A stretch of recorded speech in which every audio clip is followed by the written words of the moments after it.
দিতে পারে, তোকে জ্বালাতন করতে পারে।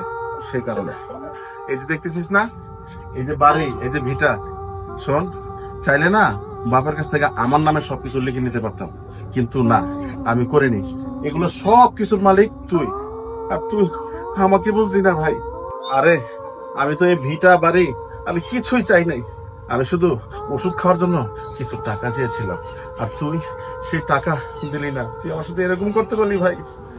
ঠিক আছে ভাই, এই ওষুধ খাওয়ার টাকাটা যেহেতু তোদের কাছে বেশি হয়ে গেছে, লাগবে না, লাগবে না আমার ওষুধ।